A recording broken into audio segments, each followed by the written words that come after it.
Subhanallah walhamdulillah. Kalaulah dunia yang kita tengok ini, tuan-tuan, ada harga di sisi Allah, bernilai di sisi Allah.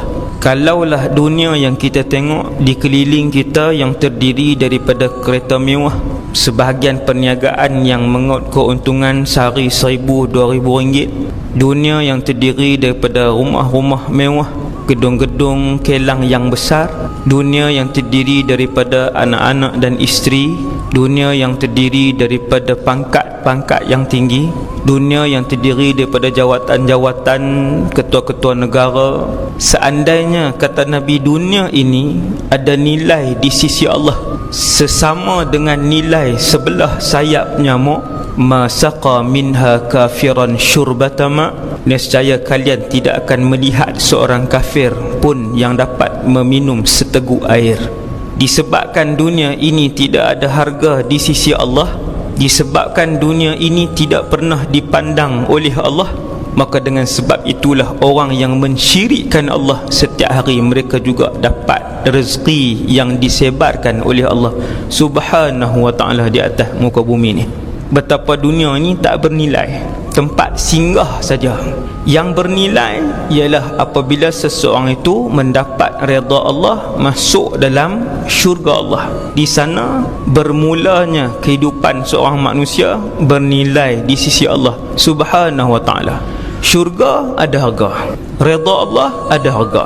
Dapat hidup dengan Nabi SAW dan para rasul yang lain dalam syurga ada nilai di sisi Allah. Dapat melihat wajah Allah dalam syurga, itu juga ada nilai di sisi Allah. Dunia ialah tempat untuk kalian diuji dan juga kita mengumpulkan sebanyak mungkin pahala untuk dibawa di hadapan Allah Subhanahu wa ta'ala, dan akhirnya Allah redha dengan kita, maka hiduplah selama-lamanya, tidak pernah lagi susah, tak ada lagi miskin, tak ada lagi sakit, dan tidak ada lagi resah.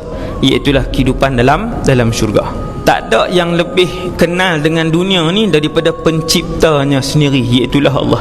Hei sekalian manusia, ketahuilah sesungguhnya kehidupan dunia ini la'ibun, hanya permainan semata-mata, walahun, dan kesemuanya sia-sia sahaja. Satu hari tak ada, tuan-tuan. Satu hari masjid ni tak ada, semenanjung ni tak ada, bumi ini akan tiada suatu hari nanti keseluruhannya, dan sampai bila-bila, selama-lamanya, selepas akhirat tidak lagi kita pandang dan tidak akan lagi kita berjumpa dengan bumi ini. Yang akan kita tengok setiap hari adalah rumah-rumah, banglo-banglo dalam syurga selama-lamanya. Yang akan kita tengok setiap hari adalah suasana dan pemandangan dalam syurga selama-lamanya. Yang akan kita tengok tiap-tiap hari adalah sungai-sungai dan lautan dalam syurga selama-lamanya. Sebab tu Allah Ta'ala isytihar, yang ni fata morgana saja. Bumi, bukit, bukau, gunung, ganang, matahari dan bulan, kesemuanya akan lenyap.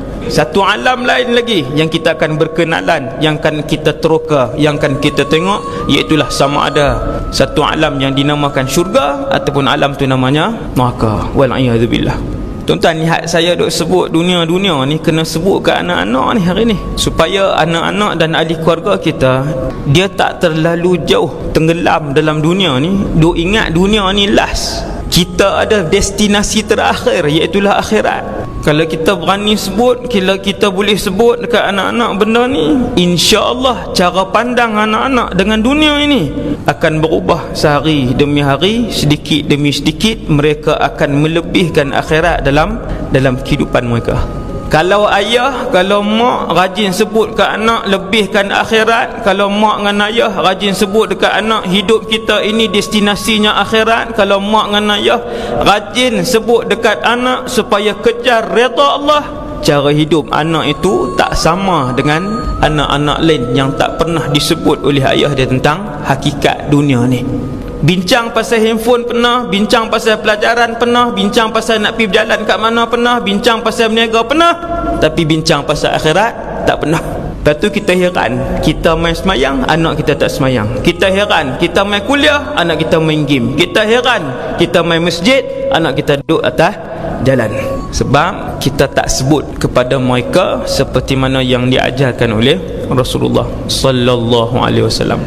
Ketika kita tanam cinta akhirat dalam diri anak, ketika kita tanam cinta Allah dan cinta Rasul dalam sanubari anak, kecintaan itu akan membuatkan mereka berjaya dengan cemerlang di dunia dan akhirat.